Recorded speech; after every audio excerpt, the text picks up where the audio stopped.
Coming to paperback and e-readers, Esteem Season of the Witch Girl. The aspiring angel takes on a wicked teenage witch in this action-packed all-new Esteem series adventure. Pre-order your copy of Esteem Season of the Witch Girl at Amazon.com and other online booksellers. Better get the cool slow, y'all, cause we're having us a barbecue. Two of a homeless single mother's children wound up passing away when they froze to death inside of the van they were sleeping in inside of a parking garage in Detroit.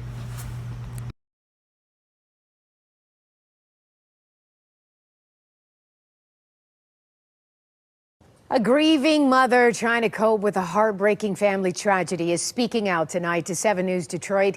She had been living in a van parked at the Hollywood Casino parking garage with her 4 children when the unthinkable happened. 2 of them died from what appears to be hypothermia. 7 News Detroit reporter Brett Cass telling us the mom says she tried to get help for her homeless family, but no one answered the call until it was too late. I lost the one who made me a mother. I lost a 2-year-old. I'm dying inside. It hurt.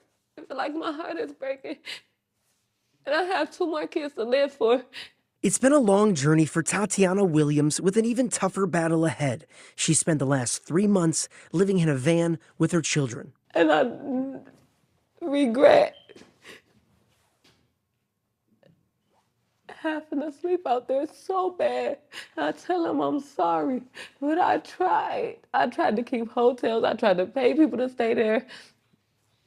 It wasn't working for me.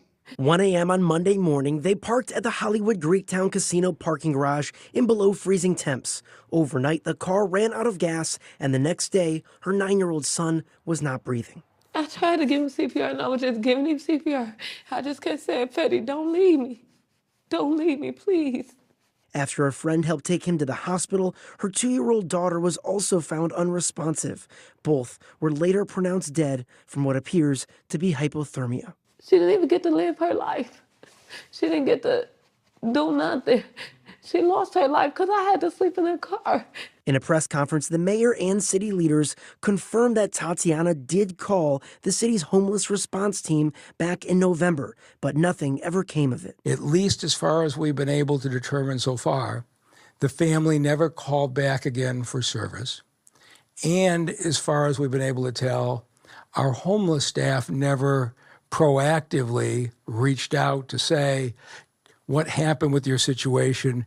Was it resolved? Mayor Duggan is now calling for a review of the city's homeless services, while Tatiana is now in a shelter and her kids are with relatives. It took my 2 kids to die for y'all to help me. It just don't work like that. It hurt losing 2 kids in one night. You know, I don't wish this on nobody. And if you can get help, please go get help. Because I don't want nobody else to go through what I'm feeling.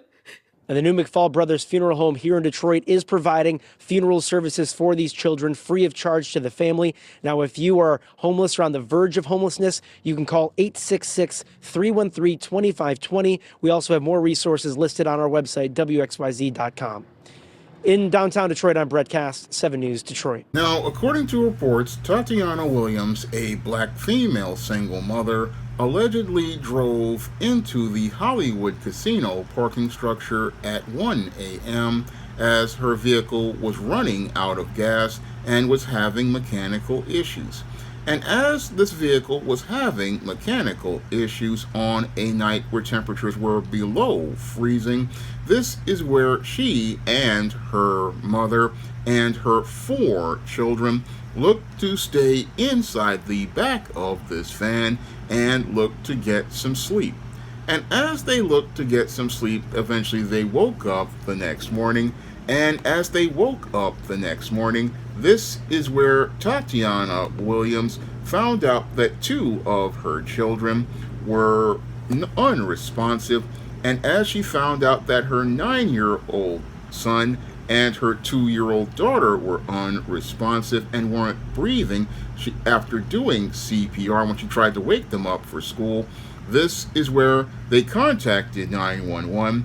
And after 911 was contacted, this is where authorities found them and took the 9-year-old to the hospital, where they found out he was dead from hypothermia, and the 2-year-old, who was only wearing Pampers, a pull-up, and a shirt, was also found not to be responsive by the grandmother. And after the authorities were called, the 2-year-old was also declared dead. And after the 2-year-old was declared dead, this is where this tragedy was reported all across the media. And as this tragedy was reported all across the media, this is where people started looking at Tatiana Williams, critically asking her what she did to get help for these children. And according to some reports, she allegedly went to Detroit's homeless services multiple times as she was on the brink of about to be taken out of her home. And eventually she said she could not get any help from homeless services, and also could not get help from family or friends. However, the father of these of 3 of these 4 children tells a completely different story in another report. Right now, we're going to turn to our other big story of the night. A father speaking to us tonight after learning 2 of his kids died from exposure to the cold in a casino parking lot. Yesterday, 7 News Detroit reporter Darren Cunningham spoke to the mother of those 2 kids about the tragic situation. Yesterday, I woke them up to wake them up from school. My son wasn't moving. And I kept saying, Freddie, please get up. Please. Well, tonight, Darren is getting the father's side of this story, hearing about the moment he learned 2 of his children had passed away. Darnell Curry Sr. wiped away tears while talking with me about his children, Darnell Jr. and Amelia, and the distressing phone call he says he took from their mother, Tatiana Williams, on Monday. I went to the gym. As soon as I got on the treadmill, she called saying, can I make it to the hospital right now? They gone. I was hoping it was a sick joke, but it wasn't. According to Detroit police, 9-year-old Darnell Jr. and 2-year-old Amelia died while sleeping in a vehicle at the Hollywood Casino at Greektown parking garage. Investigators say the cause appears to be hypothermia, a tragedy stemming from homelessness. I tried. I asked for help. I asked everybody, even people out of state. But I tried. I tried to keep hotels. I tried to pay people to stay there.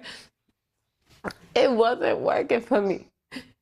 You know, people just didn't like too many kids at their house. I spoke with the children's mother Tuesday evening. She told me she's been living in her vehicle for 3 months, along with her 4 kids, her mother, and 2 teenage siblings. She says she reached out to Curry, who's the father of 3 of her children. I asked him, I said, can you get your kids for me? I said, I need help. You know I'm homeless. I done kept a room this long. I couldn't keep it no more. They were homeless. Had Tatiana ever reached out asking to? No, she did not. All she said was, can I get them? Can I get them just to get them? And can I get them because y'all homeless? That's 2 different things. She said she had been homeless for 3 months. Say, I saw it. That's what I saw, about 3 months. But she ain't never said nothing to me. Nothing. So all them other sob stories, they can cut all that. No, she did not. Curry, who lives in Novi, says Williams never specified why she wanted to drop their kids off to him. She just asked, can I get them for a couple of days? But I told her I'm working and all that, and I'm out here. We're not close to each other, so I couldn't. But she knows all my family is right around the corner from her. Did she reach out to any of your family? No, she did not.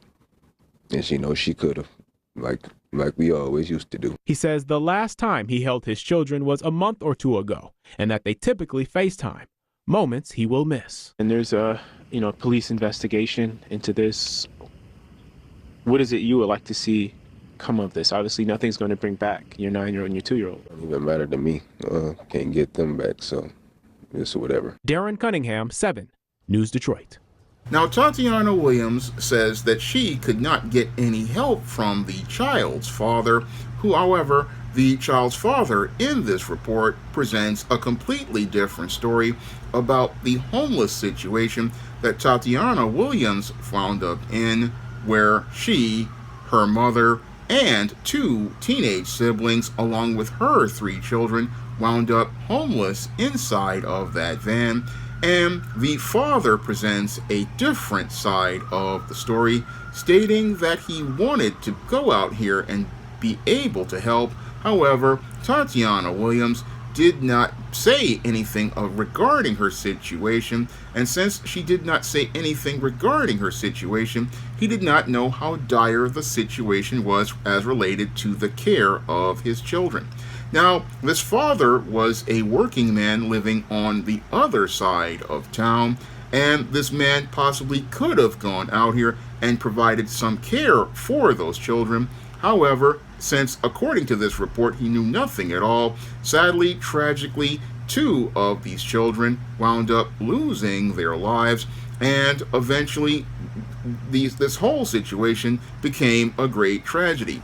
Now, the Detroit police see the situation regarding Tatiana Williams as an isolated incident, but when I take a critical examination of Tatiana Williams' whole homeless situation, the core reason for it possibly could be not only incompetence from the Detroit Department of Homeless Services, but it also could be black female pride that I talk about in my book, Why 70% of Black Women Are Single, and I also go more in depth as related to this whole mindset, which is rooted in feminist indoctrination, which I go more in depth in my book, The Woman Crisis. And Tatiana Williams basically possibly was in this situation, possibly due to something I call black female pride. And when it comes down to a lot of black females, a lot of times their pride leads to them having a great fall, and it leads to them having a great fall because they don't want to admit that they are in a situation where they've made mistakes, and since they don't want to take accountability for those mistakes and swallow their pride and ask for help, what happens is that people in their families wind up suffering as a result of their actions. And that's possibly what happened here with Tatiana Williams. She was possibly one of these strong, independent black women who wanted to go out here and say she did not need a man, and as she did not need a man, she hoped to go out here and do things on her own.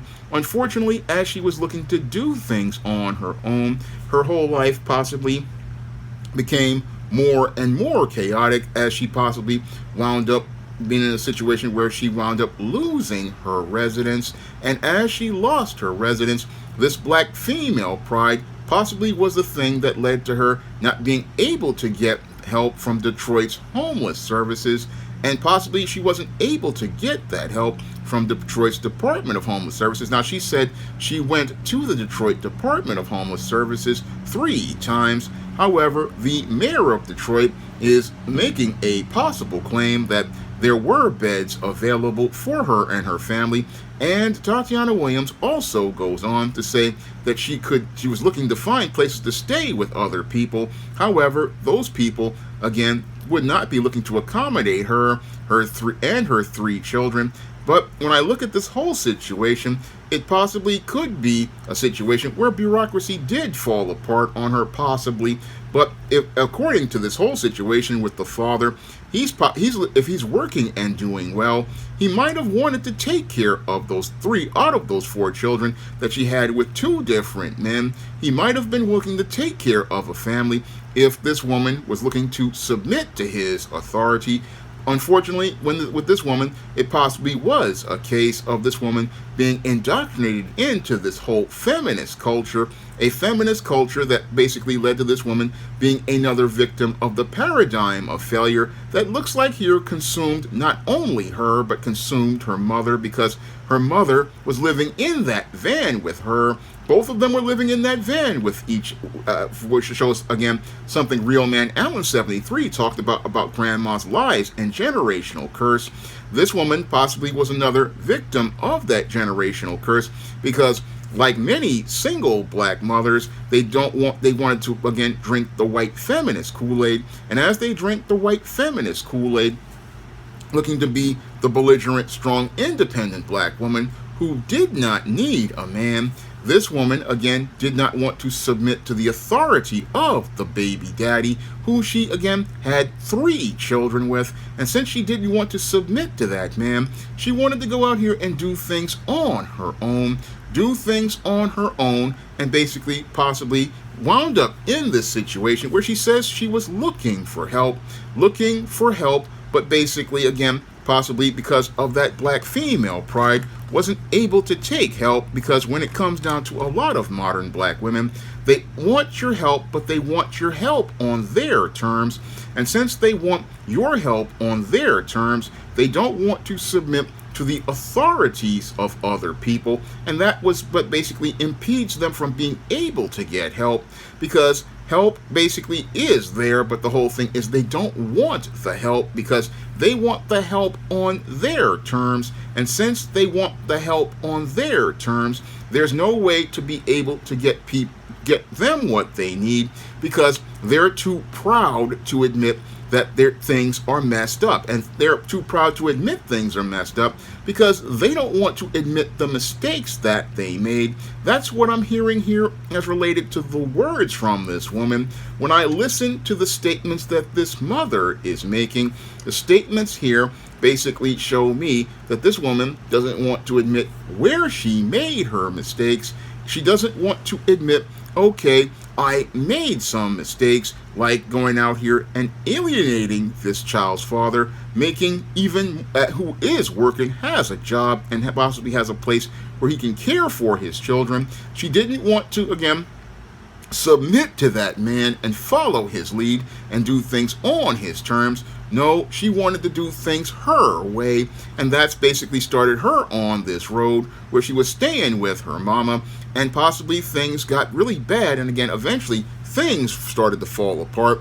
And again, as she was looking to get help, again, too proud to admit, okay, things are beyond my control, too proud to admit things ain't going the way that she wants. And again, this is what possibly led to this whole great tragedy, because when it comes to, again, a lot of black female single mothers, they don't understand that, again, when you are in a situation, sometimes you have to swallow your pride. You have to swallow your pride so that you don't wind up taking a greater fall.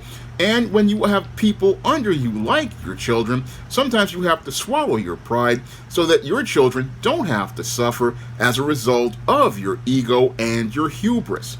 That's what I believe happened here with Tatiana Williams, is that possibly this whole situation, this great tragedy, basically was because this feminist indoctrinated woman, again, basically didn't want to be the helpmeet to this child's father. Again, this child's father, a working man. He's a working man who has his own residence. Again, asked about his children. And again, because this woman was too proud to admit that she had messed up and was in a situation where they were living in a van, this is where this man could not go out here and take action. Again, this is based on the reports. This is just me speculating, because she was just saying, I need you to take the kids, but didn't want to go out here and tell him the reason why he needed to take the kids.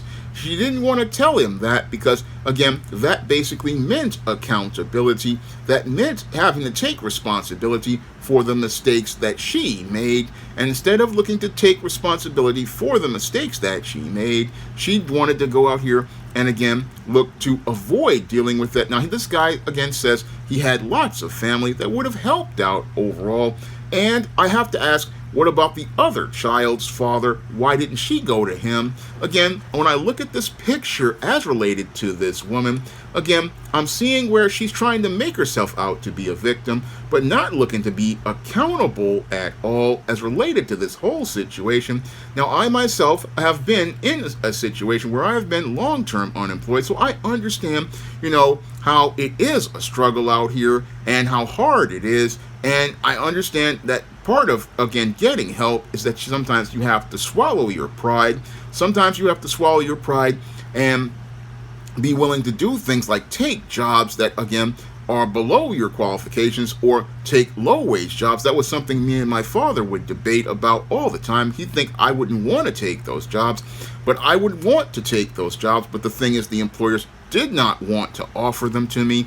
And I know what it is to struggle, and I know where this woman was. But sometimes, a lot of times, folks like this wind up in jams because they are too proud to admit that you are in a place where you're beyond, where things are beyond your control, and they don't want to surrender control.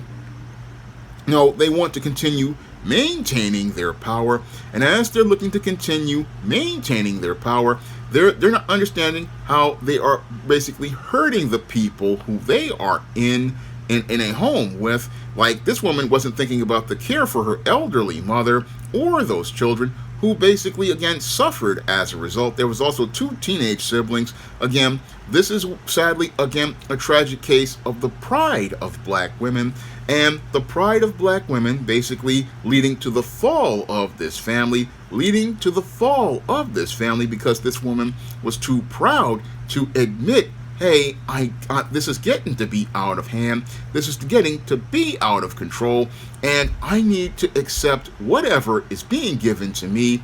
I need to accept what's being given to me so that I can go out here and be able to get this help that I need, and be able to go out here and be able to take care of my business. That's what a person has to do. That's what I had to do as related to things. I had to, again, go out here and admit, yeah, I'm going to need some help as related to being long-term unemployed, and I still do look for people to help, and I do take whatever help that I get. Again, I understand that sometimes you got to, again, swallow your pride. You got to swallow your pride as related to a situation. You've got to swallow that pride and, again, be able to understand, okay, this situation is a bad one, but sometimes I have to, again, be open to accepting a person's help, be open to respecting those people. But sometimes when it comes down to the feminist indoctrinated black woman, she basically, again, wants to go out here and going to try to, again, do things her own way. And when I look at this whole situation, again, I see it as being intergenerational feminism that basically sadly led to this tragedy where you have, again, the strong, independent black women who did not need a man, did not want to follow the lead of a man, did not want to go out here and submit to the men in the community. Again, men who was available, ready to go out here and possibly help, because if this father, again, was working and had his own residence, then these children could have been taken care of. Unfortunately, when it comes down to a lot of black women, they want to run their house their way because this is the way they have been raised by the single mom. They have been raised by the single mom in this whole feminist mindset that it's their way or the highway. And sadly, it's the children who suffer the consequences as they are basically raised with this whole dysfunctional value system, 1, and 2, raised in poverty, 2, and basically raised in a miserable situation. These kids could possibly be enjoying an abundant life under their father, but sadly, because these women don't want to follow God or follow God's natural order, this is where these children wind up suffering in poverty. And as they suffer in poverty, it's all because of the pride of these black females who, again, this is one of the reasons I believe these children sadly wound up in this tragic situation where they were homeless. They were in this tragic situation because of grandma's lies as related to feminism, the generational curse that leads to black women being single mothers, and this is what sadly led to the tragedy that cost 2 of these children their lives inside of that van, inside of that casino garage. Those people that wound up in that situation, sadly, I believe because of black female pride, and black female pride led to this great fall where basically these children suffered as related to things, and again, suffered as related to things because this family, again, just was filled with pride. And again, the problem here, I'm looking at this situation, and again, and it really saddens me. It saddens me because these children are the ones who are suffering, and suffering because of this whole culture of white feminism that has basically, again, become the culture for black women. And that culture basically put these women on the road to becoming women in crisis. Women in crisis who created this great tragedy. Again, a great tragedy where 2 children wound up freezing to death because of the pride of their mother, who said that she went for help, again, passively but aggressively did not follow up, and sadly follow up on people who could help her, did not follow up because she was, again, too afraid of accountability. That's what's really the sad part of this family tragedy. The sad part of this family tragedy is that these children wound up losing their lives, and that's the part that the mainstream media don't want to talk about. It don't want to talk about how these kids basically suffered as a result of the decisions of these women who, again, were strong and independent, did not need a man, did not want the help of a man, did not want to work with a man, did not want to go out here and stand at the side of a man. And that man was, again, there ready to help out, according to this report. And even in this case, this woman is now, what's really sad is this woman is being rewarded with a whole new home, that enables her behavior, where even in the aftermath of all of this pride, she basically is being rewarded for her irresponsible and reckless behavior. And that's the whole sad part about this tragedy, is that this woman is being encouraged to participate in the same, again, irresponsible and reckless behavior. That's the whole sad part about this story. And the saddest part of this story is that many people will look at the sad part about these children losing their lives, but won't look at the women who basically were thinking they could lead themselves, who basically led to this whole situation where these children wound up in a situation because of the women in crisis who were in charge of this family. Now, if you want to learn why so many women wind up on this road to being women in crisis because they have learned how a culture of being feminist and not women, you can pick up my book, The Woman Crisis, on Amazon.com in paperback and Kindle format. You can also find The Woman Crisis at other online booksellers like Draft the Digital, Google Play, Barnes & Noble, and big box retailers like Walmart and Target. And if you want to learn why so many black women wind up on a tragic road of being on a model or a paradigm of failure where their lives wind up falling completely apart, you can pick up my book, Why 70% of Black Women Are Single, on Amazon.com in paperback and Kindle format. You can also find Why 70% of Black Women Are Single at other online booksellers like Draft the Digital, Google Play, Barnes & Noble, and big box retailers like Walmart and Target. And if you want to see me make more videos talking about the woman crisis and women in crisis, you can drop a donation to the Patreon, the PayPal, or the Cash App by clicking the links in the description box. That's all I have to say for this video. You can comment, rate, and subscribe. Coming to paperback and e-readers, John Haynes, A Thorn in My Side. The man who rules the world takes on an agent from the CIA from the Black Boule in this action-packed all-new John Haynes series adventure. Pre-order your copy of John Haynes' A Thorn in My Side at Amazon.com and other online booksellers. Now available in paperback. From the author of the critically acclaimed book, The Man Crisis, comes The Woman Crisis. Learn why so many women have become lost in their quest to have it all in The Woman Crisis. Get your copy of The Woman Crisis in paperback at Amazon.com and online booksellers today. Support Black-owned and Black-operated digital broadcast media. www.niceradionetwork.com. Nice Radio Network, broadcasting 24 hours a day, 7 days a week.